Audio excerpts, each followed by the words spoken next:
Before Public Enemy, Spectrum City, they DJ, was doing parties around there, and there was a security team called Unity Force, and I was a part of Unity Force.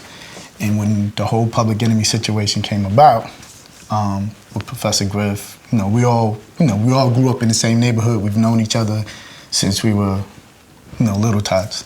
We've known each other. We worked out together from karate and everything else was going on. And once that came into effect, Hank, Chuck, they came up with the idea and put it together.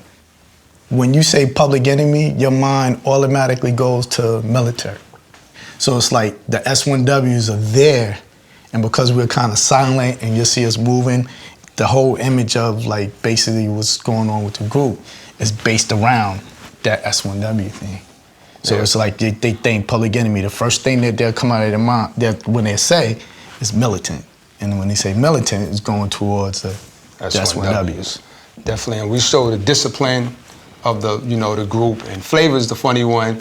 Chuck does the lyrics, and we bring the whole package together and discipline and secure the Public Enemy. Yeah, it's sort of like a group with a military. So if you get out of line, the military comes see you, so to speak. But the S1Ws is more so than anything the look of Public Enemy. The S1Ws brings that strong image to the group that says, this is what it is, leave us alone. We're gonna say whatever we wanna say.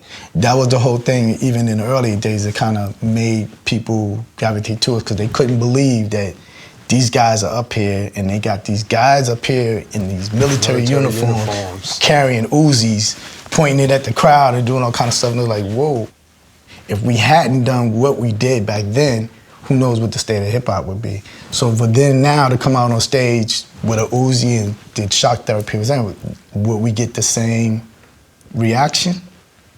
The time that everything was going on back then, it was needed, and we touched people's lives and that we don't even know. We have people come up to us like, man, you just don't know.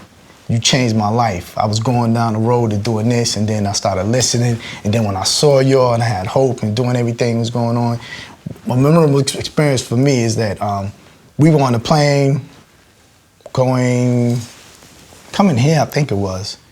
It was a young lady on a plane, and she had her son with her. And was told, like, well, just come to the show. We want you to come to the show. Come to the show. And they came to the show, brought him on stage, took him out, let him watch everything was going on. 15, 16, 17 years later, coming through the airport in London. And he said, Public Enemy. Which one of your brother Mike? I said, I am. He said, man, you changed my life. I said, huh? He said, you invited my mother and me when I was a little lad to come over.